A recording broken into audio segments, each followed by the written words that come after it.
Սիրելի քաղաքացիներ, բարև ձեզ։ Ողջունում ենք ձեզ մեր արդեն թվով երկրորդ ոդկասթին։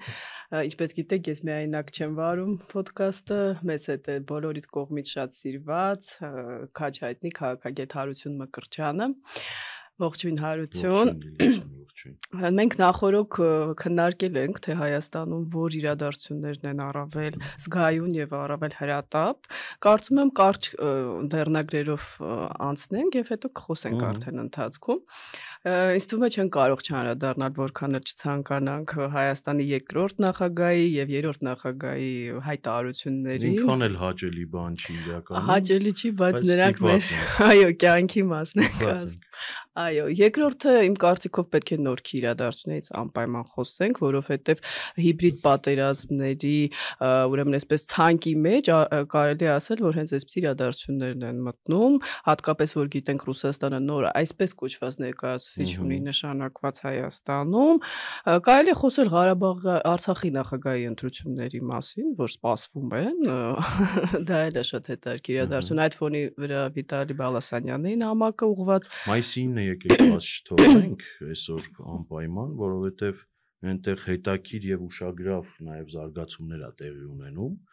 Ի նպաստ մեզ, ի նպաստ Նիկոլ Փաշինյանի, որպեսզի կարողանա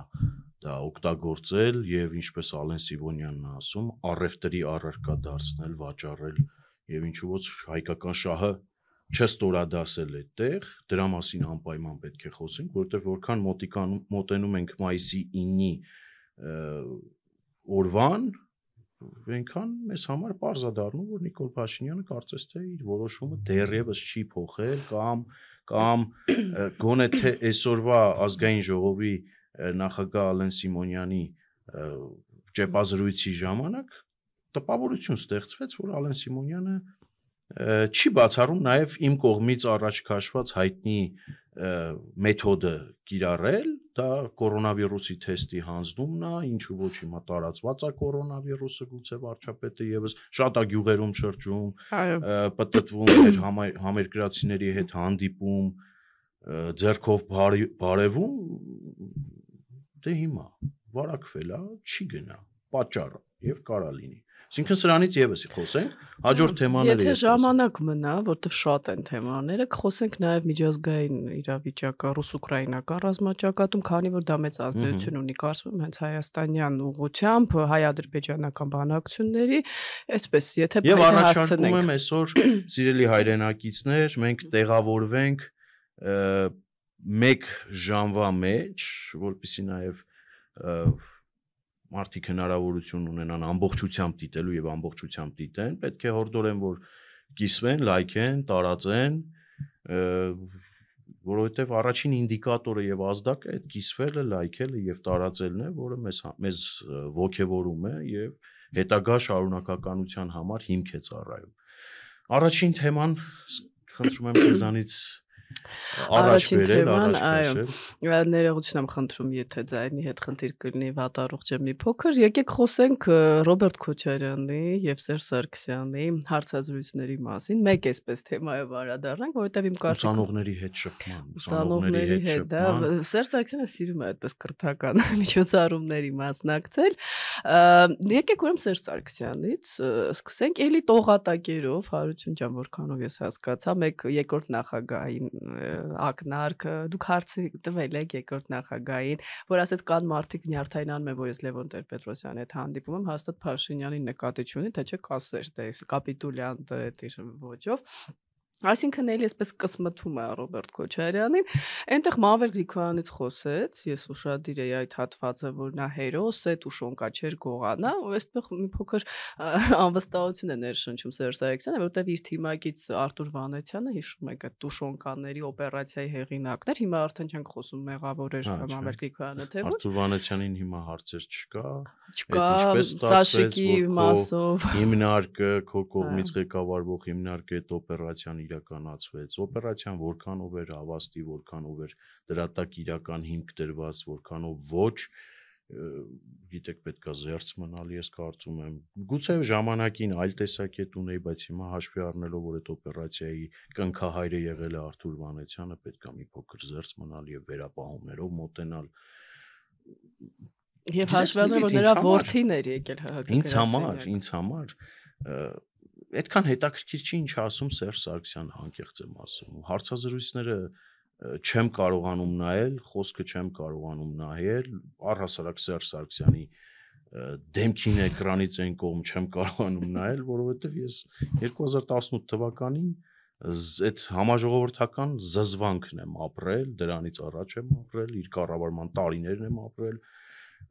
ու հիմա իմ համար անհասկանալի է, մեր հայրենակիցների համար էլ անհասկանալի, հա։ Այս մարդիկ ուսանողների հետ որ հանդիպում են երկրորդ, երրորդ, չորրորդ կուրսի, չգիտեմ, առաջին կուրսի գուցե, այնտեղ քոլեջների աշակերտների հետ են հանդիպում կամ սկսնակ ուսանողական ճանապարհը բռնած երիտասարդների հետ են հանդիպում ու մտածում եմ, որ Հայաստանի Հանրապետության քաղաքացիների հիշողությունն էլ այնքան է, որքան այդ պատանի ուսանողի 2018 թվականի, ախր ժողովուրդ ջան, լավ էլի, Սերժ Սարգսյանը որ հրաժարական էր տվել, Հայաստանի Հանրապետության քաղաքացիները, հատկապես շրջանների եւ առհասարակ ամբողջ հանրապետությունում Հայաստանի Հանրապետության քաղաքացիները ճանապարհների, մայթեզրերին, ճանապարհներին մաղալները դրել խորոված էին անում, փաթաթվում, անկախ նրանից իրար ճանաչում են, չեն ճանաչում, մի համաժողովրդական տոն էր նրա գնալը։ Հիմա 7 տարի հետո Սերժ Սարգսյանը դեմքի լուրջ արտահայտությամբ մեղադրում է 100,000-ավոր մեր հայրենակիցներին,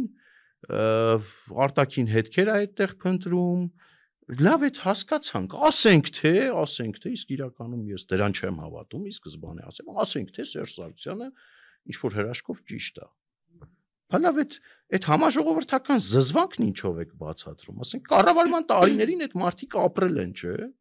Այդ քրյա օլիգարխիկ համակարգի բանը կնքահայրը եւ հիմնասյուները Սերժ Սարգսյանի օրոք է դրվել։ Քաղաքական հետադմփումները քեզ Սերժ Սարգսյանի օրոք է եղել տարբեր քաղաքական ֆիգուրների նկատմամբ։ Ի վերջո հիմա որ փորձում է դու Սարգսյան-Քոչարյան ենթադրյալ հակասության մասին նաև մատնանշեցիր, որ էլի Սերժ Սարգսյանը իր հարցազրույցում եւ ինչու ոչ նաև Քոչարյանը իր խոսքում անընդհատ էսպես կծմթում են իրար, ժողովուրդ լավ էստեղ էլ եկեք հիշողություններս հետ տանք։ Հոկտեմբերի 27, մարտի 1 պատմական 2 դրվագը չի կարող ուղղակի լայն այսպես համատեքստում համապետական խնդիրների լուծման եւ առավել եւս եթե կա դրա մեջ նաեւ օտարերկրյա հետք չի կարող ուղղակի նրանց չմիավորել։ Ինչի է սա արվում։ Կոնսենսուս -1։ Այն ինչ որ ուզում են այսօրվա ընդդիմադիրները ճակերտավոր իսկ իրականում 5-րդ շարասյունը ստանալ Գյումրու օրինակով։ Օրինակը Գյումրու օրինակով ստանան կոնսենսուս մինուս քաղաքացիական պայմանագիր։ Մնացած առողջ ուժերին լուսանցքում թողնեն, մեկը մյուսի վրա ցեղ շպրտեն, չզարմանաք, որ կարող է մեկը մյուսին մեղադրանք էլ հնչեցնի, մեկը մյուսի վրա դատախազությունում ցուցմունք էլ գրի, ամեն ինչ սպասելի է իրականում։ Ու մոլորեցնելով Հայաստանի Հանրապետության քաղաքացիներին 2026 թվականից արդեն 9-10 ամիս առաջ ընտրություններից գնալ ընտրությունների ու այդ կոնսենսուս -1-ը ապահովել, որովհետև ինչու, նրանք բոլորը իրենց խոսքում հնչեցնում են, որ 2026 թվականին ամեն ինչ պետք է անեն, գերնպատակը Նիկոլ Փաշինյանի չլինելն է։ Այդտեղ Հայաստանը կունենա վարչապետ, կունենա գուբերնատոր, կունենա ծայրագավառապետ, թե ինչ կունենա, հետաքրքիր չի։ Գյումրին վառ օրինակ ինագուրացիայի օրը մարդ խոսում արդեն միութենական պետությունից ներկա են ռազմաբազայի ներկայացուցիչները, մի հյուպատոս է այնտեղ, չգիտեմ, շնորհավորում է, Ես մի փոքր այլ տեսակետ ունեմ Քոչարյանի, Սերժ Սարգսյանի հակասությունների մասին, տեսեք գլոբալ առումով, այո, եթե իրենց երկուսին վտանգ է սպառնում, երկուսին, այո, իրենք միասնական են։ Բայց այստեղ կա մի խնդիր, օրինակ այսօր Սեյրան Օհանյանը ասում է, որ իմպիչմենտի համար հիմա որևէ հիմքեր չկան Նիկոլ Փաշինյանի, իսկ այդպիսի բան ասում։ Այո, իսկ Սերժ Սարգսյանին խմբակցություններ դա առաջարկել։ Հետո իրար մեղադրում են, չէ՞, Սերժ Սարգսյանն ասում է՝ մի գնահատությունների փողոց դուրս գան, Քոչարյանն ասում է՝ մենք ընտրություններով կհաղթենք։ Իմ կարծիքով Սերժ Սարգսյանը առաջինը դժգոհ է, որ ընդդիմության լիդերի դերը իրեն չի վերապահված այդ սև սպիտակի մեջ, այլ Ռոբերտ Քոչարյանին։ Երկրորդը Ես դու խոսքը ավարտես մեր հայրենակիցներին ասեմ, հեռուստադիտողներին ասեմ, որ այս առիթով մի հետաքրքիր ձայնագրություն կմիացնեմ, դրա շուրջ էլ կխոսեմ։ Անպայման երկրորդը Ռոբերտ Քոչարյանը ինքն է միշտ ակնարկել եւ վերջերս հոդվածով թերթում, որ Սերժ Սարգսյանի Ռուսաստանը չի վստահում։ Եվ ես իրոք այդպես եմ կարծում, որովհետեւ հարցային չի, որ Սերժ Սարգսյանը Եվրոպայում է դա կամ ժողովրդավարը, ոչ, նա հիմա Չինաստանին է փորձում այսպես նշաններ ուղարկել։ Այն գնացող երկորյա վարչապետն ու նախկին նախագահն, որ հիմա թող որևէ մեկին չմեղադրի, որ հրաժարականի տեքստը պատրաստելիս զետեղեց նախադասություն, որ Նիկոլ Փաշինյանը ճիշտ էր, ինքը սխալ։ Դա չի ներվում ինչ որ առումով եւ դժվար թե ներվի Կրեմլի կողմից։ Հետո մենք որովհետեւ Կրեմլում առհասարակ այդպիսի հեղափոխական գործողությունների արդյունքում իշխանության փոփոխություն, իշխանության բերելու process-ը չի ներվում։ Բացի այդ մենք պետք է հիշենք այնտեղ Կարեն Կարապետյանի հետ կապված խնդիրներ, այսինքն տողատակերը շատ են, այնպես է որ Սերժ Սարգսյանն էլ չէ խաղեր տալիս իբրև թե Եվրոպայի հետ, պետք է հիշենք որ Եվրամիության հետ ասոցիացմանը ինքն էր կողմնակից եւ Ռոբերտ Քոչարյանը միշտ իր կայքերով քննադատում էր Սերժ Սարգսյանին։ Բացի այդ Ռոբերտ Քոչարյանին դուր չի եկել եւ հեղափոխությունից հետո իր նամակում Քոչարյանը դա գրել է, որ ոմանք ասում էին երրորդ ժամկետով գալ։ Այստեղ կան հակասություններ, մանավանդ բախտի բերումով այսպես ասած այդ ներքին խոսակցություններին էլ են որոշ ծանոթ, հատկապես 2012-13 թվականներին։ Մեդվեդև-Պուտին օպերացիայի։ Այո, այդ ռակիրովկայի, եւ որ Սերժ Սարգսյանը բողոքում էր, որ Քոչարյանն ուզում է հետ վերադառնա, իր շրջապատում Օսկանյանի Ծառուկյանի հետ հիշում եք դաշնակցության այդպես ուժ ձևավորեցին, փողոց դուրս եկան։ Հրաշալի եռյակ էր կոչվում։ Այո, Լևոն Տեր-Պետրոսյանն իմ ուսանողական տարիներն են եղել։ Ես էլ եմ այդ լարած թակարդը ընկել Լիլիթ, ես մասնակցել եմ այդ հանրահավաքներին, հրաշալի եռյակի կողմից կազմակերպված, որովհետև լոզունգներ, հայտարարություններ ընդդեմ Սարգսյանի, ընդդեմ Քոչարյանասերժական ինչ-որ ռեժիմի, դա էլ տեսանք ինչ փուչիկ էր։ Իհարկե փուչիկ էր։ Եվ իմ կարծիքով ավարտելով Սերժ Սարգսյանի Ռուսաստանի թեման, հենց Ռուսաստանից էր դա ուղղորդվում, ինչու, որովհետև Լևոն Տեր-Պետրոսյանը իշ մեկ հրապարակում ինչ ասեց, մեր ճանապարհը ԵՏՄ-ն է։ Եթե մենք ԵՏՄ չգնանք, Լեռնային Ղարաբաղը կկորցնենք։ Այդ ասոցիացիոնը որ մի գիշերում, այո, մի գիշերում որ փոխեց Սերժ Սարգսյանը, այսինքն Ռուսաստանի եւ Սերժ Սարգսյանի խնդիրները, Սամվել Կարապետյանը եկավ Հայաստան, խառնվեց այդ ամեն ինչի, դից մասնակիցների մեջ էինք, այսպես ասած, բախտի բերմամբ, դա դեռ վաղուցվանից է գալիս, բայց այն որ իրենք այո հոկտեմբերի 27-ում, դրա համար էլ Հարություն ջան, երբեք չենք տեսնի, որ մարդիկ ասում են երբ են իրար վիրավորելու, այդպեսի բան չի կարող լինել, որովհետեւ իրենք ընդհանուր ունեն դուրս անցյալ ունեն։ Հա, որ Սերժ Սարգսյան կանգնի, ասի Քոչարյանը ես չեմ բացառում, ինչի դուք բացառում եք։ Ես չեմ բացառում, ես ասեմ ավելին, ես դրան սպասում եմ քաղաքականության մեջ, երբ որ կարմիր գծեր չկա, իսկ այս մարդիկ կարծես թե ցույց են տալիս, որ իրենց համար կարմիր գիծ 2026-ին ընդառաջ չկա, ամեն ինչ էլ պատրաստ են անել, ինչ ա եղել։ Մենակ թե հասնեն կոնսենսուս -1-ին,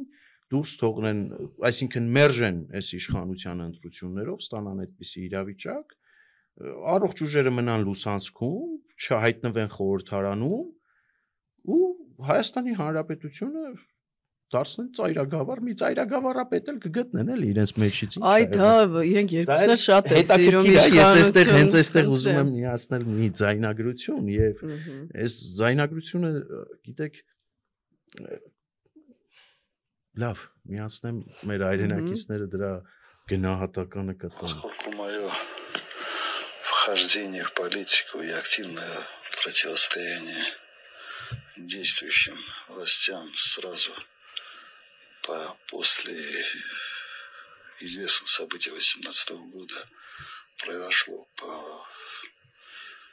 взаимному согласию и взаимным договоренностям я просил бы вас обеспечить мой плавный выход из этой ситуации. Жить и работать здесь, в Армении, под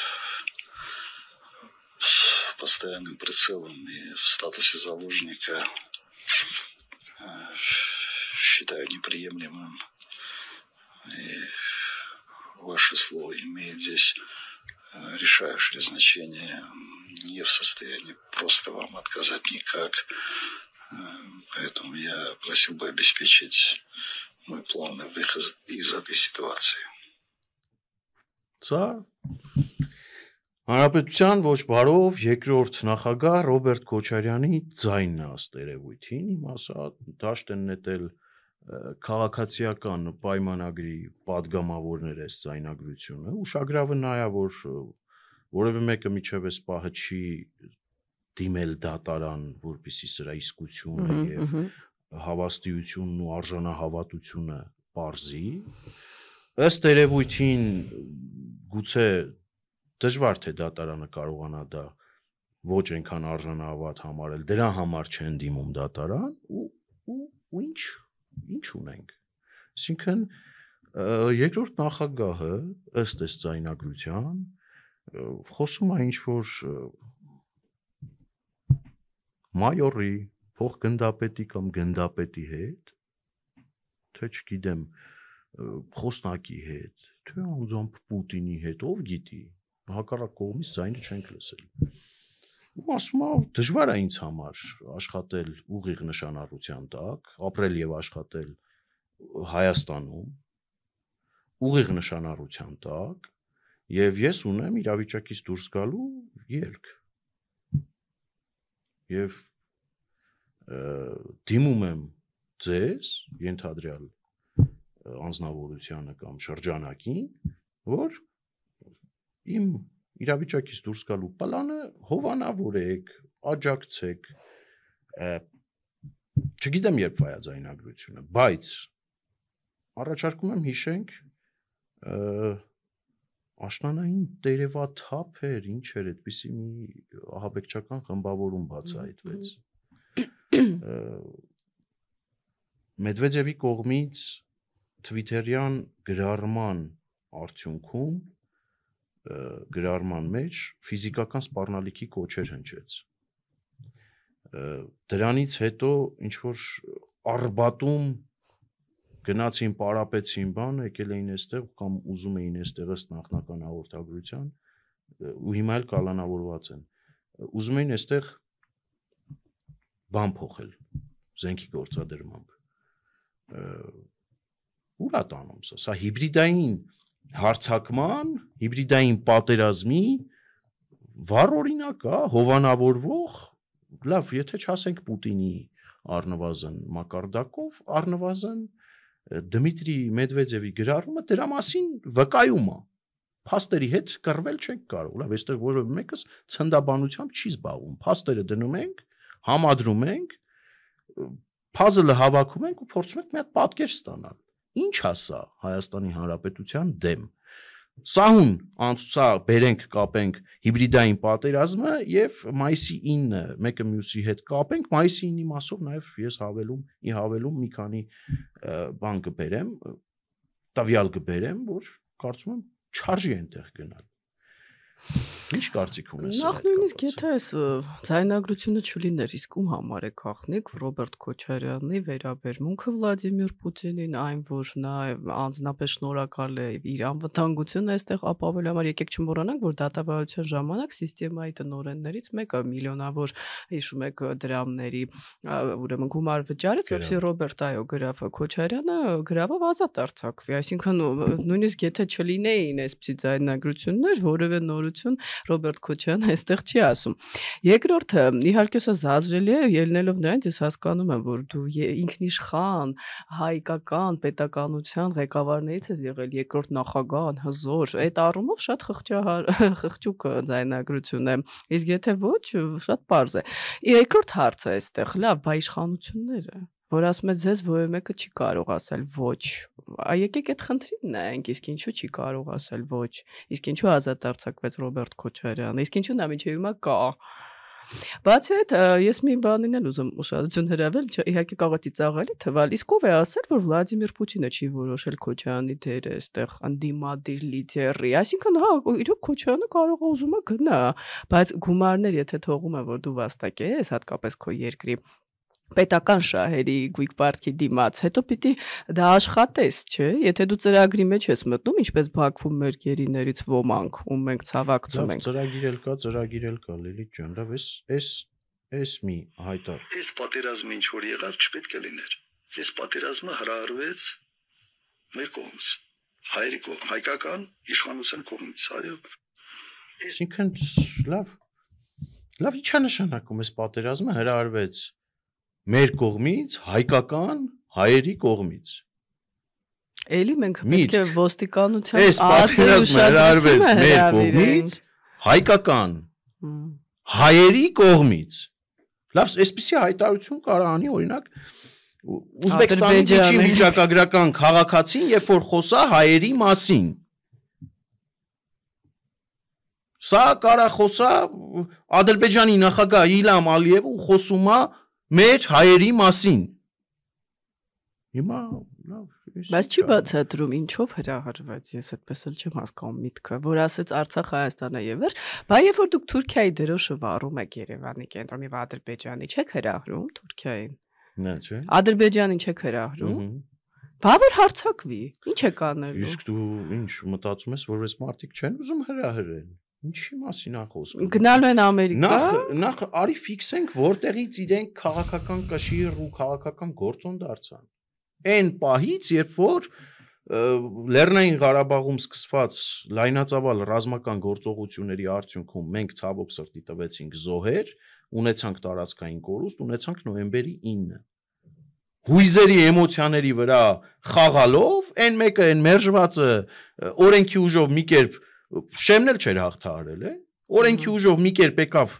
հայտնվեց խորհրդարանում 3-4 հոգով կպել էին իրար ինչքան հնարավորություն ռեսուրս պագոն կար աշխատացին եկան օրենքի ուժով մտան խորհրդարան այս մարդիկ էլ ադրբեջանական բայրակթարների կողմից հասցրված հարվածները նախընտրական տեսահոլովակի մաս էին դարձրել ու մեր հայրենակիցներին ահաբեկելով հույզերի էմոցիաների վրա խաղալով գողանալով եկան իշխան ընդդիմություն դարձան խորհրդարանական ուզում են գալ իշխանության։ Գիտեք, Նիկոլ Փաշինյանին բոլորն են քննադատում, բայց մի հատ արձագանքեք Վլադիմիր Պուտինի ասածներին, որ Ղարաբաղը միշտ էլ եղել է Ադրբեջանի մաս, իդեպ մինչև Պրահան։ Լավ, ես այլ թեմա առաջարկեմ։ Մայիսի 9-ի հանդիպումը, մայիսի 9-ի այդ միջոցառումը Փաշինյանը որ պլանավորում է գնալ, կարծես թե, բայց էլի հորդորում ենք կորոնավիրուսով վարակված մարդկանց հետ ինչքան հնարավոր է շատ շփվի այդ մարդը։ Ինչքան հնարավոր է շատ։ Տեսակ Ֆիցոն հիվանդացավ Սլովակիայի ղեկավարը։ Սկսել է դա Հնդկաստանի վարչապետն էլ եթե չեմ սխալվում այդպիսի։ Դե ասեց Պակիստանի հետ լարված է, բայց Սերբիայի ղեկավարն էլ հիվանդացավ կորոնավիրուսով։ Լուրջ հիվանդություն չի ասում։ Հիմա իրականում Երևանում նաև հարբուխային շրջան է սուր։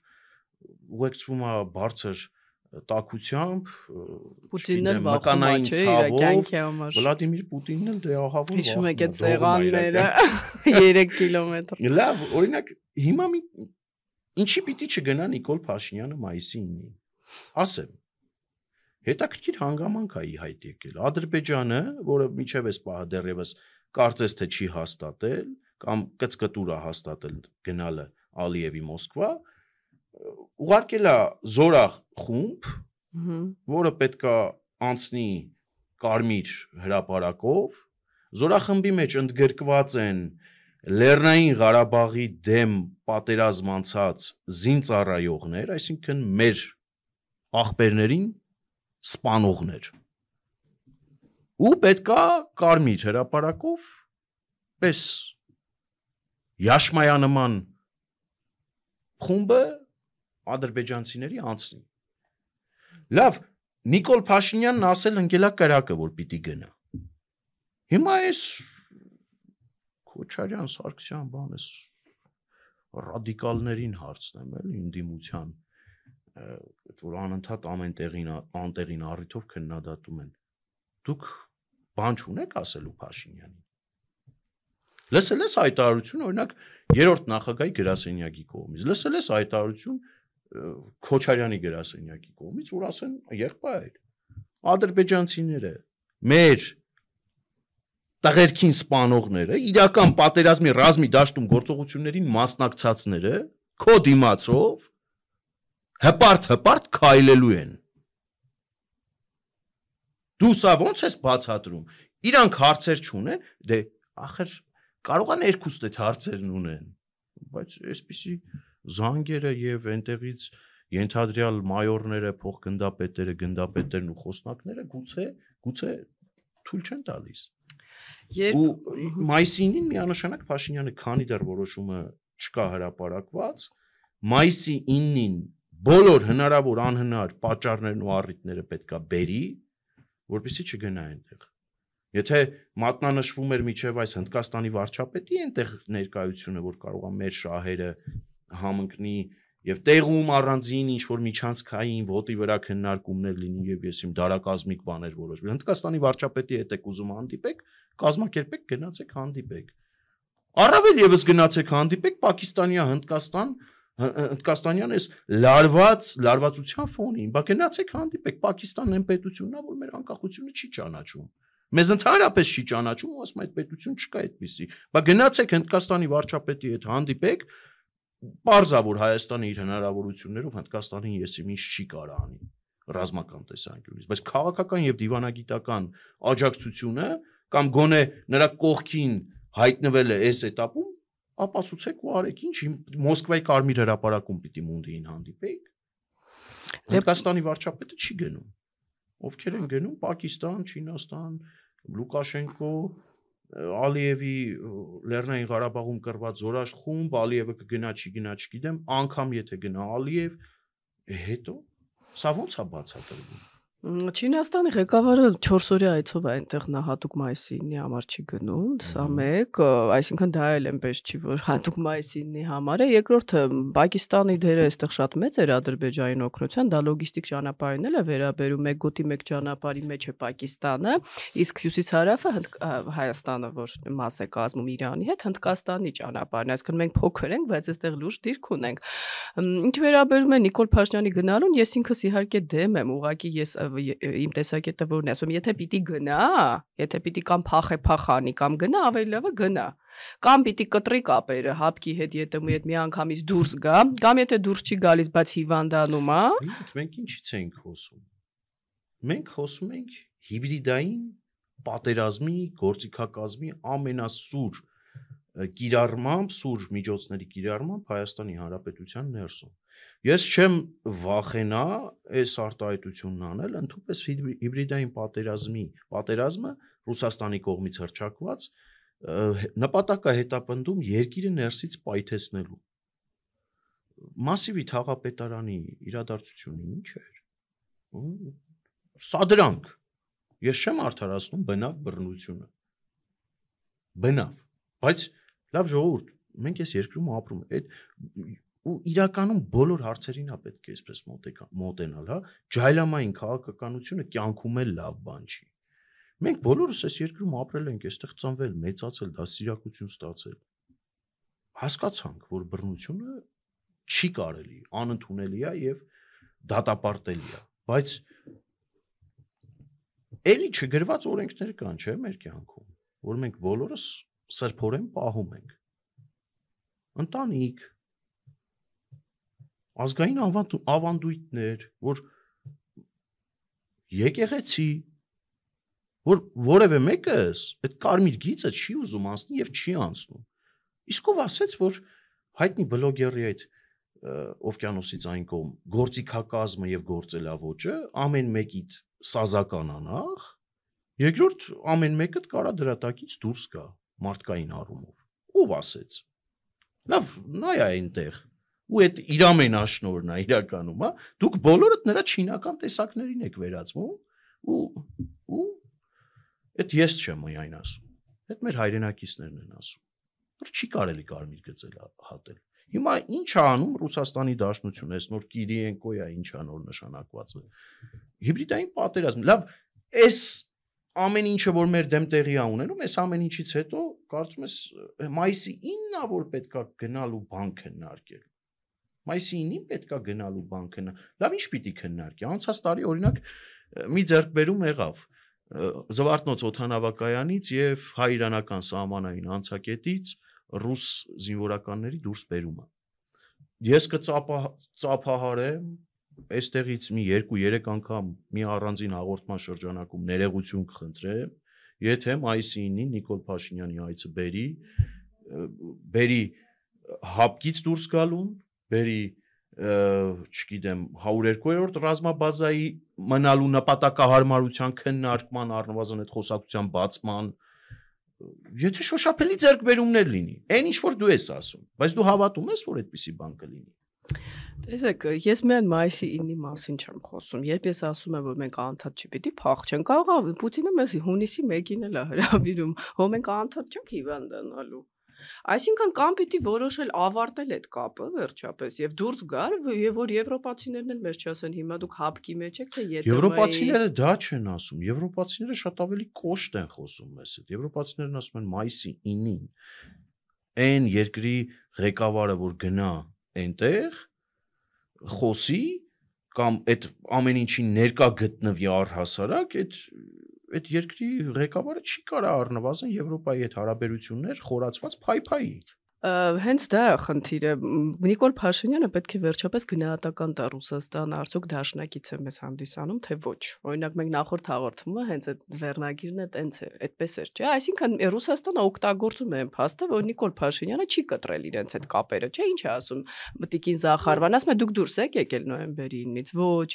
Դուք մեր զորքերը հանել եք, ոչ։ Դուք հապկից դուրս չեք եկել, մենք նամակ չենք ստացել։ Այսինքն ձեռք են առնում մեզ։ Հիմա մենք պիտի իրենց կամ վերջնական ասենք այո մենք գնում ենք կամ եթե մնում ենք այս բան չունենք Նիկոլ Փաշինյանն ասում այդ հնարավորությունը գոնե այդ հարթակը օգտագործեք վատ իրավիճակի մեջ դրեք Վլադիմիր Պուտինին հենց Ալիևի ներկայությամբ Ալիևը 2 օր առաջ իհարկե ինքն էր ասում է որ Ադրբեջանը խորհրդանում քննարկել ռուսական հիբրիդ հարձակումների մասին նախագիծը բայց հիմա էլ գնում է մայիսի 9-ը կանգնում է Պուտինի կողքը իր կնոջն էլ Սուրբ Օլգայի մեդալ են տալիս այսինքն պետք է Ալիևի պես խաղալ դե վատ վիճակում դրեք այդ Մարդուն Վլադիմիր Պուտինին ասեք հիմա դուք մեր տարածքը իմացաք թե ոչ ինչու եք դուք Ռոբերտ Քոչարյանին աջակցում կամ նախկին իշխանություններին այս զաբիսն էլ վկա աջակցում եք մեկին ով որ իր երկիրը թալանել է Պուտինը պիտի ասի այո այսինքն մենք պիտի այնպես անենք որ մեզ չհրավիրեն հարություն ջան Բա ինչ պիտի անի Լիլիթ ջան ախր բա ինչ պիտի անի գույք պարտքի դիմաց գործարքը միասին խմորած եւ վերջում էլ ստորագրած ու Երևանում էլ այսպես դեմքի հպարտ արտահայտությամբ արտահայտած իրանց սրտի հայաստանյան ներկայացուցչին նշանակովի Պուտինն ասում է այդպիսիքին մարիոնետկա իշխանություններ բա ինչ պիտի անի ասենք եթե Ռոբերտ Քոչարյանի եւ Վլադիմիր Պուտինի Կիրիենկոյի դրանց այդ խմբակի հիբրիդային գրողների դեմ ուզում են կռիվ տալ բռնությունը իսպառ բացառել դե գիտեք ինչի է այդպես լինում որովհետև իրավապահ համակարգը իմպոտենտ է այս երկրում ասում են չենք խառնվում չէ խառնվելու հարցը չի երբ որ գծեր է հատվում երբ որ հայոյանք դառնում է քաղաքական մշակույթի մաս, երբ որ դա սկսում է նաև ինչու ոչ քաղաքական կապիտալի վերածվել, սա նախորդ քննարկման ժամանակ եւ վերջին շրջանի հարցազրույցներում միշտ ասում եմ, սա ազգային անվտանգությանը սպառնացող առարկա է, չի կարելի։ Իրավապահ համակարգը տեղում չի։ Հիմա ինչ Ռոբերտ Քոչարյանի մնացած ուժերի, ովքեր որ չեն բացառում միութենականությունն ու անկախությունը սակարկման առարկա են դարձնում։ Այս տեսակ շրջանակների հարցերը ով պիտի լուծի։ Իրավապահ համակարգը։ Հիմա մնացածը դե Նիկոլը գնա Պուտինին ինչ կասի, Պուտինը իրան ինչ կպատասխանի, ոնց կֆրցնի, ոնց կճանապարհի։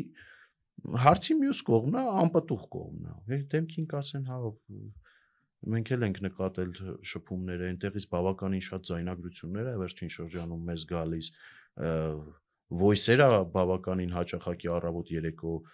ռեժիմով ուղարկվում, դե ոչինչ, կմտածենք մի բան կանենք, բայց Հայաստանում այդպիսի խմբերը կբացահայտվեն, Հայաստանում էս մարդիկ անկախությունը բարձրաձայն սակարկման առարկա կդարձնեն, իրավիճակը գետնի վրա չի փոխվի։ Մի հուշում էլի, Նիկոլ Փաշինյանը մի օր հայտարարեց, որ ռուսական կողմից ձեռք բերված երկաթուղիներում Հարավկովկասյան միլիոնավոր դոլարների չարաշահում կա։ Հետո Լավրովը վախեցրեց, ել չեն խոսում։ Բա գնացեք Ռուսաստան, որ ասում եք դեմքին գնայեք, ասի լավ եղավ։ Լավ եղավով չի։ Փաստեր ենք բերել Վլադիմիրովիչ։ Ներդրումներ էին իրենք խոստանում։ Որ չենք ասում դու ես արել, իհարկե հասկանալու էլ հասկանում ենք, ասում ենք այսպիսի փաստեր կան, Վլադիմիր Վլադիմիրովիչը չի կարող դա հերքել։ Էնպես կանեք, էլ չեք կանչի ձեզ։ Ես դա նկատի ունեմ։ Կամ փաստեր ենք բերել, որ կոպեկներով մեր պարտքի դիմաց, որ աֆրիկյան երկրներին միլիարդավոր դոլարներ էիք ներում, մեզնից ամբողջ մեր ինֆրաստրուկտուրան վերցրել եք։ Հիմա ինչ կարծիք եք, Վլադիմիր Վլադիմիրովիչ, էսա է իմ ասածը։ Ես այստեղ Կասպադին կոպիրկինին մի հատ ուղերձ հղեմ, էլի։ Հայերենով իր համար վստահաբար կթարգմանեն, չեմ ուզում մեր հայրենակիցները կիրիլիցան լսեն, թե չէ ռուսերեն էլ կարելի էր։ Օրինակ, իրանց սրտի ակտիվիստներին կարող են ուղարկել Հարավկովկասյան երկաթուղիներ, կոռուպցիոն չարաշահումներ եւ բացահայտումներ վերհանելու համար, ինչի մի օր այդ ակտիվիստը չհայտնվեց Հարավկովկասյան երկաթուղիներում։ Չէ, մարդիկ վերտալյոտով են աշխատանքի գնում, մի հատ տեղ կա, պղնձամոլիբդենայինը, որ տարիներով հարկեր չէին վճարել, դարան ընդդիմադիր։ Հայաստանում մոդա է, հենց մեկին ասում ես ինչի այս գողանում, ասում են հալածում են քաղաքականապես։ Պապս հեկեր կտակե, այդ հեկի փողերով ապրում է։ Իդեպ եկեք Վիտալի Բալասյանյանին եւ Պապու հեկերը ասեցիք հիշեցի Ղարաբաղի, Արցախի նախագահի ընտրությունների անդրադառնանք երկու նախագահությամբ սպասվող։ Հա, Արցախի ընտրությունները շատ հետաքրքիր զարգացումներ է այդտեղ տեղի ունենում, այդտեղ հավաքվելու են Լեռնային Ղարաբաղը լուծարածները։ Դից դեմքի լուրջ արտահայտությամբ մի հատ փակ սենյակում կալոր կամ քառակուսի սեղանի շուրջ եւ նախագահ դրեն, ասում են։ Ինչ նախագահ, որտեղի նախագահ, խոսակցություններ են իդեպ օթում պտտվում, որ պատրաստվում են Ստեփանակերտի քաղաքապետ ընտրել, որ քաղաքի մաքրության խնդիրները հատկապես աղբանության հետ կապված խնդիրներ կա։ Բավականին շատ աղբակ կուտակվել է սպային Ստեփանակերտում, որպեսզի դա լուծվի։ Ես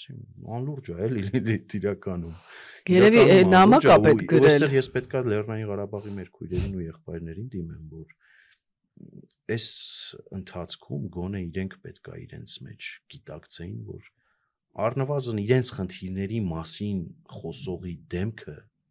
պիտի փոխեն, ակնհայտ է, չէ՞, որ այդ մարդկանց ձայնը պետքա լսելի լինի, պետքա լինի 1, 2, 3 այդպիսի դեմք նրանց կողմից լիազորված ու մեխանիզմը պիտի գտնեն ինչպես լիազորեն այդ մարդուն, որ իշխանությունների հետ Հայաստանի Հանրապետության թե իրենց սոցիալական խնդիրները քննարկի ու լուծումների հասնի, թե եթե վերադարձի նպատակ կար, վերադարձի իրատեսական պայմանները նրանց առաջ դնի, քննարկի, կապող օղակ լինի, այդ ցավում եմ, որ Լեռնային Ղարաբաղի մեր քույրերն ու եղբայրները այս process-ի մեջով չանցան եւ ինչ որ առումով քաղաքական առումով չհասունացան, չընտրեցին մի 1, 2, 3 ներկայացուցիչ, չգտան այդ մեխանիզմը ընտրելու արդար իհարկե գործիքակազմի կիրառմամբ իրենք իրենց մեջ այդ ընտրությունը կատարելու եւ խնդիրները լուծելու, ոչ թե սրա նրա ձեռքին քաղաքական գործիք, չգիտեմ, դիվիդենդ հավաքելու առարկա դառնա, էլի, իրականում ինչ են անում։ Ով տեղից ելնում, ասում է Լեռնային Ղարաբաղի հայրենակիցները, չգիտեմ, կտուրի հարց ունեն, վերադարձի խնդիր ունեն, էս ունեն, այն ունեն։ Ասում բրծնում է, տակից գնում է, այս իշխանությունները պիտի գնան, Միսկի խումբը պիտի չլուծարվի, Հայաստանի սահմանադրությունը պիտի չփոխվի։ Էդ էլ են ասում բրծնում, գնում են Տելեգրամյան էջերն են բացում, այդ Տելեգրամյան էջերում ասում են հանկարծ Հայաստանի քաղաքացիություն չընդունեք, ձեր երեխեքը գնան այստեղ բանակ, Հայաստանի քաղաքացիություն որ ընդունեք, ձեր ապագա ընտրյալ քաղաքապետ Ստեփանակերտի քաղաքապետը ձեզ Ստեփանակերտ չի կարա վերադարձնել, այսինքն կեղտոտ գործիքակազմ են կիրառում այս մարդկանց իրանց քաղաքական նպատակների մսաղացի զոհը դարձնելով։ Այստեղ ես ցավում եմ նրանց համար, ասում են նախագահ են ընտրում, ես այդ նախագահան ինչով պետք է զբաղվի, ինչ պիտի անի։ Նախ իրենք այդ որոշումը չէին չեղարկել լուծարման հետ կապված Արցախի, Սամվել Շահրամանյանը հետաքրքիր է, չէ՞, 1 տարի ժամանակ ուներ, ինչով էր զբաղված, եթե իրոք Արցախի հարցով զբաղվում էր։ Երկրորդը, ես մի դրական բան եմ նկատել, Արցախայերը չեն մասնակցում նախկին իշխանությունների ակցիաներին, այդ վրանը, որ այդպես խփել են հրա օպերայում, շատ քիչ մարդիկ են։ Մարդիկ հասկանում են, որ իդեպ Արցախայերին այստեղ պետք է ասել, որ բոլորն էլ ամեն հասկանում են, այլ հարց է, որ այսպես ապաթիա է, դե մարդիկ տեղահանված իրավիճակում են, բացի այդ եթե տեսնում են, որ լավ Նիկոլ Փաշինյանը կապիտուլյանտ է, հավատացինք ճակերտավոր, բա Ռուսաստանի ղեկավարին բան չունեք ասելու, որ ասում է, ինչ չեք ճանաչել Արցախը անկախ, ոնց ճանաչեն, որ բանակցություններ են ընթանում, ինչի չեք միացել Հայաստանին։ Վիտալի Բալասանյանը վերցնում նամակ է ուղղակի Ռուսաստանի նախագահին։ Կամ ինչ է նշանակում, հիշում եք, մեզ մեղադրում էր Ռուսաստանը, որ մենք Լաչինով զենք ենք տեղափոխում Լեռնային Ղարաբաղ։ Դա մեկ ասում էր Բաքուն, մեկ Տիկին Զախարովան։ Դա ինչ կապ ունի Փաշինյանը արևմտամ էտա, Պրահայա գնացել, թե չի գնացել։ Մարդիկ էին սովահար։ Այդ Տիկինը մի դրական բան չի ասել Լեռնային Ղարաբաղի մասին։ Հավ էին գողանում ադրբեջանցիներից, ըստ Լեռնային Ղարաբաղի մեր հայրենակիցների։ Պաղեստինի ժողովրդի ցեղասպանության մասին եք լացում, իհարկե դա էլ պետք է ասել, բայց մի հատ Ռուսաստանի ղեկավարը պարոն Պուտինը հիմա էլ չի հիշում, որտեվ Իսրայելի հետ պայմանավորվել է։ Հիմա էլ ասում են բանա, Ռուբեն Վարդանյանի որդին հավաքական արեմուտքին եւ կարծես թե եթե չեմ սխալվում, եթե սխալվում եմ ուղիղ ինձ, Միացյալ Նահանգներին ա դիմել, որ այս ինչ է, այս խիսը։ Ես չեմ հետևում, բա դա ուրիշ երկիր չկա, որ նոյեմբերի 9-ը պիտի կատարվի։ Չեմ հասկանում, հարցեր չկա առնվազն այն մասով, ռազմաքաղաքականներին շատ են սիրում, չէ՞, մարդիկ բերել առաջի պլան, մեր ռազմաքաղաքական ղեկավարներն են։ Լավ, ով էր մեղավոր, որ Դավիթ Բաբայանը ելավ, կանգնեց, ասենց ես այդպես հանձնվեմ։ Չէ, բայց նոյեմբերի 9-ի երաշխավորը ԱՄՆ-ն չի։ Ով էր մեղավոր, որ Շահրամանյանը Լեռնային Ղարաբաղ լուծարողը կարողացավ ինչ-որ հրաշքով, վերտալյոտով, ուղաթիռով հասնել Սիսիան, Բակո Սահակյանը, Արայիկ Հարությունյանը, Ռուբեն Վարդանյանը չկարողացան։ Լավ, պիտի խորանաք սրա մեջ։ Սրա մասին առնվազն եթե ունեք տեղեկատվություն, պիտի կիսվեք մեզ հետ։ Արժանահավատ տեղեկատվություն, ճիշտ տեղեկատվություն են մայորի կողմից ուղարկվածը, չէ՞ էլի Մոսկովյան։ Արժանահավատ տեղեկատվություն։ Լավ, ո՞ւց ստացվեց, որ այս մարդիկ գերին կան։ Այդ հարցերը չկա ուղղելու խաղաղապահներին, ռուսներին, Միացյալ Նահանգները մարդու իրավունքների պաշտպանությունից ելնելով պետք է անի։ Հա էլի անի, հարց չկա, բա պիտի իրականում մենք էլ կդիմենք, մենք էլ ամեն ինչ կանենք, թող վերադառնան, Ադրբեջանում գերությունը լավ բան չի, զազրելի բան է։ Անտանելի բան է դա իրականում։ Նախի տարբերություն Ռուսաստանի ԱՄՆ-ն բազմաթիվ անգամ բանակցությունների ժամանակ էլ կոչ է արել Ադրբեջանին, վերջերս է Վոլսը, երևի տեղյակ չի պարոն Վարդանյանի որդին ազատ արձակել հայ ռազմագերիներին, անպայման չի միայն Ռուբեն Վարդանյանը անուն է լինի։ Միտք առաջացավ ինձ մոտ, հենց նոր եւ օրինակ նայեք, մայիսի 9-ի այցելությունից առաջ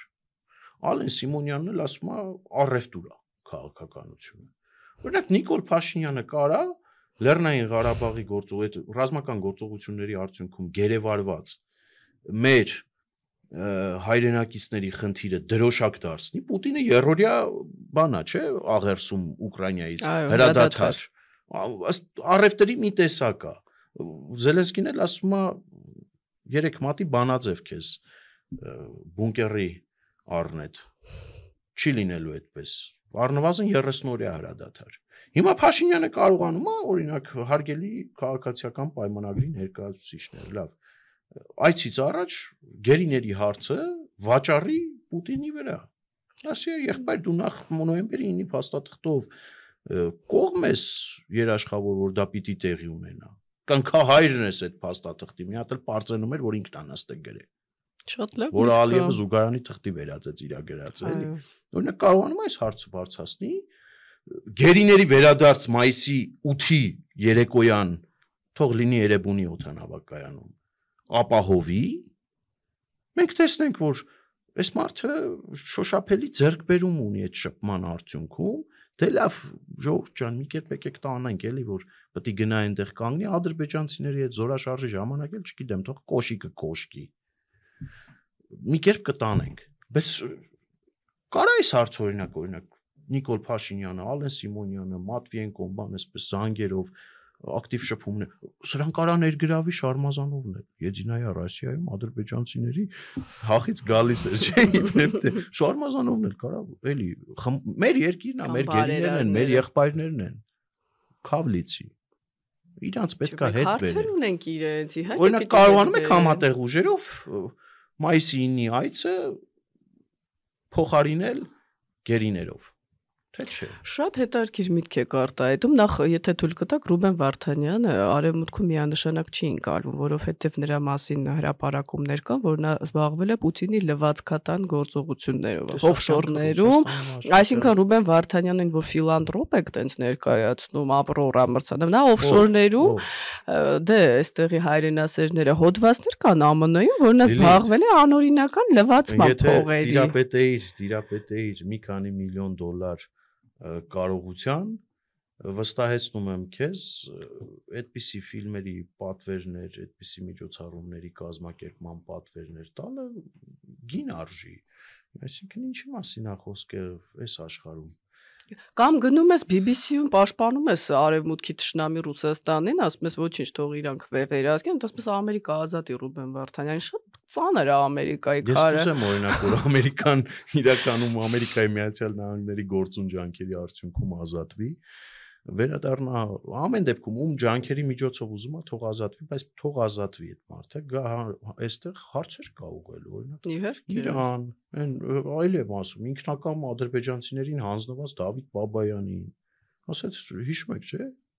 նոնսենս էր։ Արցախի ներդրումային հիմնադրամը թալանածներին։ Այո, մարդով տարիներ շարունակ Լեռնային Ղարաբաղում ռազմաքաղաքական ղեկավարության պատվավոր ներկայացուցիչ է եղել, պաշտոնյա արտգործնախարար, դիրապետումա ինֆորմացիայի ոչ միայն Լեռնային Ղարաբաղի, այլ նաև Հայաստանի Հանրապետության մասում, ասում եմ, քայլում եմ Շուշի գերին գնամ։ Մի նոնսենս կա, էլի, ես միշտ մտածում եմ, դուք պատկերացնում եք Արցախի ղեկավարները երկու գերի են ընկել, ոչ մի արցախցի դուրս չի եկել իրանց համար փողոց։ Ես որ հարցնում եմ, ասում են, չգիտես, մեզ թալանել է ներողություն, այսպես չգիտես, այս հիվանդանոցը Իրանն է։ Շատ ավելի ռադիկալ են, իրականում ես նրանց հետ շատ եմ շփվում։ Խեղճ ու կրակ հասարակ մեր Լեռնային Ղարաբաղի հայրենակիցների հետ իրականում հայհոյում են համատեղ։ Սա նոնսենս է, լինել երկրի ղեկավար եւ մի հոգի դուրս չգա, Ռուբեն Վարդանյանի մասով էր, շատերը սպասում էին, չէ՞, բայց մարդիկ ամեն ինչ գիտեն։ Պետք չէ այդպես իլյուզիաներով ապրել։ Դե իհարկե։ Հիմա օրինակ ֆաշիստներին ասում է հանձնի ինձ Ալիևը Նիկոլ Փաշինյանին։ Հիմա որ Նիկոլ Փաշինյանը Ռոբերտ Քոչարյանին հանձնի, իհարկե սա հումոր է, փոխանակի։ Նախ իր ռեյտինգը բարձրանա, սա մի փոքր հումոր են, բայց այդ մարդիկ գիտեն էլ, որ ժողովուրդը դուրս չի գա իրանց համար փողոց։ Լինել երկրում 10 տարի ղեկավար եւ որ քեզ կարող է հանձնի մեկը թշնամուն։ Այստեղ էլ էլի համաձայն չեմ ախր։ Դե լավ էլի քանի պիցան կա, քանի կեղտոտ գումարները կան, դրա ստացողը եւ քաղաքական առումով հաճախորդ ու սպասարկողը կա ու կա։ Բարձվում է այս ազգը կույր է, Հարություն ջան, իրանք լավն են եղել, չէ, ըստ իրանց, իրանք լավն են եղել, լավ ղեկավար են եղել, մարդիկ էշ են, ինչպես ասում է Սերժ Սարգսյանը, մենք էշ ենք եղել։ Ամեն ինչ այսքան ծիծաղելի չէր լինի, եթե այսքան լացելու չլիներ ամեն ինչ։ Դե կարծում եմ մեր հաղորդումների հենց իմաստն էլ դա է, էլի, որ անընդհատ պետքա խնդիրները վեր հանենք, օբյեկտիվ դիրքերից, որին պետքա քննադատենք, որին պետքա էլ ավելի ոգևորենք, որ իր գործողություններում ավելի պինդ եւ ամուր լինի, օրինակ մայիսի 9-ի չգնալու կոչնողորդորը կարծում եմ իշխանություններին գոտե պնդել է։ Թող վերցնեն այս հատվածը, որ մենք խոսեցինք, առաջարկները, բան, կտրեն ուղարկեն Կոպերկինի հիմնարկ Երևանում, կարող են դա ուղիղ անել Կոպերկինին, կարող են չերես Դոմ Մոսկվի մի փողոցաբաժանում նրանց, չերես Դոմ Մոսկվի էս անեն, հանրությունը քննադատում, հանրությունը չի ընդունում դա։ Նիկոլ Փաշինյանը թող վաճառի ռուսների վրա։ Գերիների ազատման խնդիրը թող լուծի, թող հաղթանակի օր է, չէ՞ ի վերջո։ Հաղթանակը եւ հաղթող կողմի վերջո մեծահոգի է, ջենտլմեն է, չէ՞։ Լավ, Ալիևն էլ մեզ է հաղթել։ Դա իրականություն է, եկեք դրանից էլ չխոսափենք։ Թող Պուտինն ու Ալիևը իրար հետ զրույց կունենան, հեռախոսազրույց կունենան, երկրորդի օրինակով voice-երի փոփոխությամբ դա կպայմանավորվեն, թող այդ խնդիրը լուծեն։ Բերեն կողեն աչքներս, ասենք լավ, եղբայր գնա ու ադրբեջանցիների զորակազմի ժամանակ էլ չմոռանաս կոշիկներդ կոշկել։ Նախ 5-1-ի հարաբերակցությամբ հաղթել, դա էլ չէր հաղթում, ստիպեցին Նիկոլ Փաշինյանը ստորագրի։ Երկրորդն էլ ես կասկածում եմ, որ այսօր Պուտինը կարող Ալիևին ինչ-որ բան ասի եւ նա անի, ելնելով Ալիևի պահվածքից։ Դեպ այնտեղ Ալիևի այցը կասկածի տակ է, որովհետեւ падգամավորներից մեկին Ադրբեջանի Միլի Մեջլիսի հենց Մոսկովյան օդանավակայաններից մեկում ձերբակալել էին եւ Ադրբեջանի արտգործնախարարությունը սա որակել էր որպես ոչ բարեկամ պետության քայլ ընդդեմ Ադրբեջանի։ Այնպես որ այնտեղ էլ միանշանակ չի եւ կարող է վերջի պահին Նիկոլ Փաշինյանը հայտնվի շատ ծանր իրավիճակում, որ Ալիևը չգնա Մոսկվա ուղակի, դրան մասնակցություն ունենա Փաշինյանը, Եվրոպական միության անդամակցության նկարտումներ ունեցող եւ օրինագիծ ընդունած ժողովրդի առաջարկով ընդունած Փաշինյանը հայտնվի Պուտինի կողքին, Լուկաշենկոյի կողքին, Սի Ցզինփինի կողքին այնտեղ էլ ով կան, Պակիստանի ղեկավարը։ Իդեպ այս թեման ավարտելով Զելենսկին ասել որ չի կարող անվտանգություն ապահովել, կարող է դու տեսել ես, մեր հայրենակիցները կարծում եմ տեսել են կադրերը, դե այնտեղ պաշտպանության նախարարը պետքա հատուկ մեքենայով շրջի, զորքին ողջունի, ուրա հայտնի այդ բացականչությունները լինեն, այդ մեքենան դրոններից պաշտպանող ցանցով է պատված։ Այնտեղ Ուկրաինան չի ապահովում ներկա, պաշտոնապես ուկրաինական կողմն արդեն ասել է, չի ապահովում ներկա նախագահների եւ պաշտոնատար անձանց անվտանգությունը եւ երաշխիք չի տալիս, մենք մեր Նիկոլ Փաշինյանին չոլից չենք գտել, էլի։ Բայց մենք պիտի հասկանանք, որ առիթներ դեռ շատ են լինելու հրավիրել, այնպես որ Փաշինյանը ամեն անգամ չի կարող հեծանիվից եւ դրոնների Հուսով եմ Զելենսկին մեզ կխղճա եւ չի օգնի, որ նախկին իշխանությունները հետ վերադառնան, քանի որ մեր ժամանակը սպառվում է, ես կուզեի մենք խոսենք նաեւ ինչով է կարեւոր, որ Ուկրաինան չպարտվի այս պատերազմում, ռուս-ուկրաինական պատերազմում, մի երկու նախադասությամբ ես ասեմ, շատ հաճախ ասում են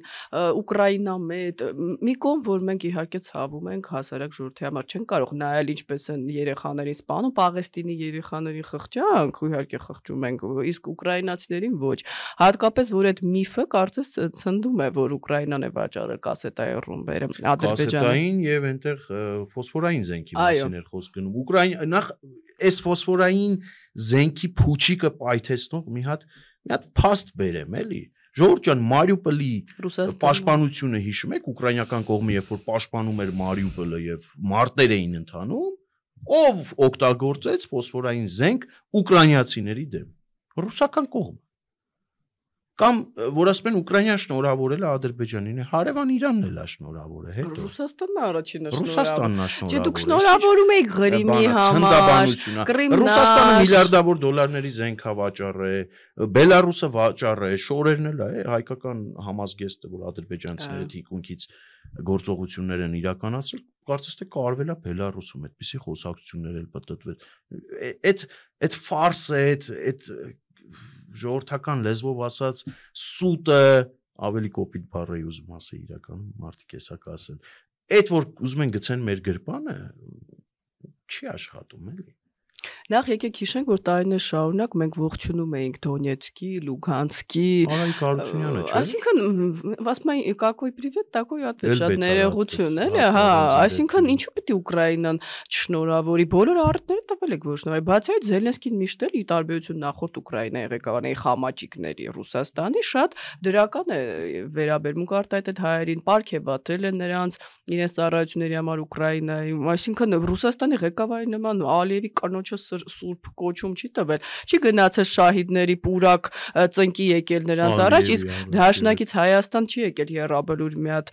հարգանքի տուրք մատուցի, այսինքն էս ինչ եք խոսում, որի տարին ցեղասպանության օրը մոռանում է, Զախարովային ասում որ խոսա, փոխանակը մի հատ Զելենսկուն հանգիստ թողեք, հետո եթե հիշում եք Զելենսկին ուզում էր հարավային Կովկաս կար Ալիևն էր դեմ։ Դե լավ էլի Զելենսկու չափ թո տղա լինեն էլի, այսինքն իրանք փախ չէին։ Զելենսկու չափ տղամարդ նախագահ, տղամարդ առաջնորդ թող լինեն, եկեք հիշենք ուկրաինական պատերազմի առաջին օրերը էլի, մենք էդ էլ ենք մոռանում։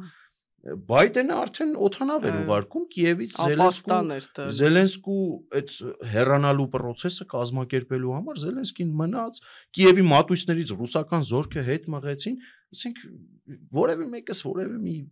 ուրիշ երկրի նախագահի ոչ հովանավորն է, ոչ փաստաբանն է, ոչ պաշտպանն է, բայց կան իրողություններ այնտեղ Պուտինի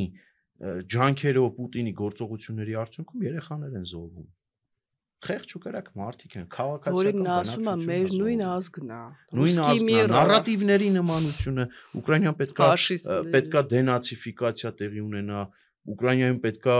զենքի զինամթերքի զինաթափում տեղի ունենա, Ուկրաինան պետքա սահմանադրությունը փոխի, ժողովուրդ այդ նմանությունը չեք նկատում։ Ալիևն ասում է Հայաստանը պետքա զինաթափվի, զենքերը հետ տա, Հայաստանը պետքա սահմանադրությունը փոխի, Հայաստան պետություն չկա, ուժնածնում իրավունք, ասենք դե լավ, սրա շուրջ ես կարծում եմ մեծ հաշվով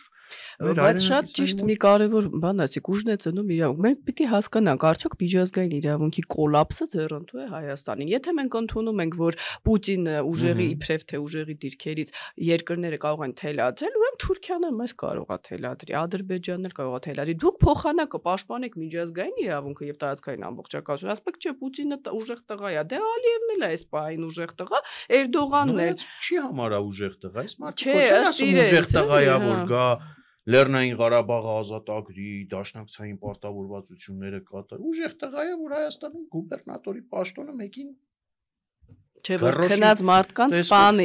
ռազմաճակատում առաջ չգնա 3 տարի, բայց քնած մարդկանց սպանի, այսինքն մեզ համար կարևոր է միջազգային իրավունքի գործելը, հենց փոքր պետությունների համար, կամ որ ինքնորոշման իրավունքից է խոսում Լավրովը ծիծաղելի է, չէ, բա ոնց է որ Ղարաբաղի ինքնորոշման իրավունքը չի աշխատում, հենց որը ամենաօրինականն է այդ իրավունքի տեսանկյունից, այսինքն այսօր կանգնում են վիրավորում են պատերազմող երկրի ղեկավարին, ես նայում եմ, ծիծաղում էին Տրամպը վիրավորեց, բա հիմա ինչի չեք խոսում, էլ չի վիրավոր Ստորագրեց հետը լռում եք հիմա Պուտինը ոնց է պատասխանելու Տրամպի համար աղոթում էին ընդ սրբապատկեր էին կախել չի կարելի չէ այդքան պրիմիտիվ լեր իսկ հիմա զինում է Ուկրաինային բա ոնց եք դրան վերաբերում այսինքն եւ ես ասեմ Ուկրաինայի հերոսական պաշտպանությունը հետաձգեց Ռուսաստանի եւ Ադրբեջանի հարձակումը նոյեմբերի 9-ի 9 օր կետր ստանալու նպատակով այո եւ Ադրբեջանի 2020 թվականի հարձակումը տեղի ունեցավ, որովհետև Ռուսաստանի Դաշնությունը նախապատրաստվում էր Ուկրաինայի վրա հարձակման։ Այո, եւ մեկ օր առաջ էլ Ալիևը ստորագրեց ռազմական համագործակցության հուշագիրը իրենց դաշնակցային։ Պայմանագրային մի կետի կատարել Լեռնային Ղարաբաղը սեպարատիստներից ազատել են ռուսներն ու ադրբեջանցիները, իրենք են այդպես էլ կոչվում է այդ պայմանագիրը։ Հա Մյուս կետով էլ հələ մեկը մյուսին հետախուզական տվյալներ ա ոնց որ թե փոխանցում։ Երևի մեր օթից են փոխանցում, որ ասում եք այդ համատեղ հոպից դուրս եկեք։ Գյումրի ռազմաբազայից, Գյումրիից էլի, ասենք, այնտեղ որջն է, ռազմաբազան է։ Այդ ռազմաբազայից հայ-թուրքական ողջ սահմանն է այսպես սնեցվում։ Գիտեք, երբ որ իրականում հետաքննություն լինի եւ մենք գիտենք, որ ամենաշատ զոհերը օդից են եղել հարվածներ, ինչի մեր օդը փակ չի եղել, վեր դա Ռուսաստանը պիտի աներ։ Այդ դրա մասին հարցրեք։ Այո, հոպը համատեղ է, դրա մասին հարցեք Վլադիմիր Պուտինին։ Կարծես թե նաև Իհարկե, եւ այդ ֆրանսիական զենքերը որ բերում են, շատերն ասում են, որ դա չի կարող աշխատել, եթե մենք դուրս չենք եկել Ռուսաստանի այդ համատեղ հոբ համակարգից։ Այսինքն աշխատանքը շատ է։ Այ քեզ բալանսավորված եւ բալանսավորման քաղաքականություն չէ, այստեղ են ասել։ Որևէ մեկը դեմ չի այդ քաղաքականությանը, քավլիցի, բայց կոնե եկեք մտքերը չբռնաբարենք, էլի կամ բռնաբարված մտքեր չտանք հանրությանը եւ չվաճառենք մեր հանրությանը։ Կոմպլեմենտար, ինչպես կասել։ Okay, եկեք բալանսավորված եւ բալանսավորման քաղաքականություն վարենք, բալանսավորման ճանապարհին բալանսավորելու համար դուրս գանք հապկից, ԵԱՏՄ-ի մասով իրենց որոշումը կայացնեն կամ չեն կայացնի, թողենք իրանց վրա, մենք հայացնող ենք Եվրամիություն եւ ինտենսիվ աշխատենք, որպեսզի ՍԵՊԱ-ն ամբողջությամբ կատարվի եւ ավելի խորը պայմանագիր կնքվի, այսպես զենքի առևտուրը այդ գնման կարծես թե միակ ոլորտն է, որ կարելի է քիչ թե շատ բալանսավորված կամ դեպի բալանսավորման համարել, որպեսզի այստեղ էլ ջայլամային քաղաքականություն մենք չորդեգրենք, ցա ասենք, սա իրողություն է։ Հնդկաստանից ենք գնում, Եվրամիության անդամ երկրներից ենք գնում, ապրեք, այս ոլորտում կա ձեռքբերում, բայց մնացածը լոլոներ է առայժմ։ Այ քեզ բալանսավորված եւ Իդեպ Սերժ Սարգսյանից սկսեցինք իրենով էլ ավարտենք, հետաքրքիր է, որ իրենք էին հենց կողմնակից ասոցիացիան պայմանագրի ստորագրման հպարտանում էին դրանով, իսկ հիմա քննադատում են, ասում են ԵՏՄ-ն է մեր տեղը, մի խափեք ժողովրդին, ինչ Եվրոպա, ինչ։ Դե որ Սերժ Սարգսյանն էր, որ պատրեց ասոցիացիան համաձայնագիրը, Մոսկվայից հնչած նստելու հրավերին արձագանքեց անմիջապես պարկելու գործողությամբ, Հայաստանի Հանրապետությունը պարկեցրեց մաքսային միության ոտքերի տակ, այնուհետև ԵԱՏՄ այն աճեցված օլիգարխիկ շրջանակները սկսեցին անորակ ապրանքները հեշտությամբ արտոնյալ պայմաններով կողել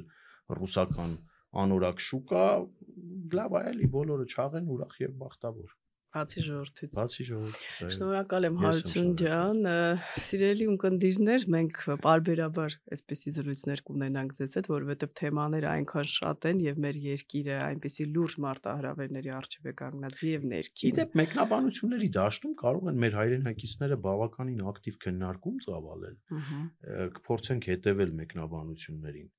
Ոչ կոռեկտ մեկնաբանությունները եւ այդ հայտնի նկուղից արդեն լեյտենանտի կողմից գրված կամ չգիտեմ սերժանտի կողմից գրված եւ իրենց բոթերի միջոցով փոխանցված կհեռացվեն ուղակի այդտեղից նախապես մնացածը առողջ քննարկում կարող են մեր հայրենակիցները ծավալել, թեմաներ առաջարկել, տեսակետներ առաջարկել, մենք էլ հասկանանք էլի ժողովուրդն ինչ է ուզում ի վերջո։ Միանշանակ շատ ինտերակտիվ քննարկում կարող է տեղ ունենալ։ Շնորհակալ եմ ձեզ մեզ հետևելու համար եւ մինչ նոր հանդիպում։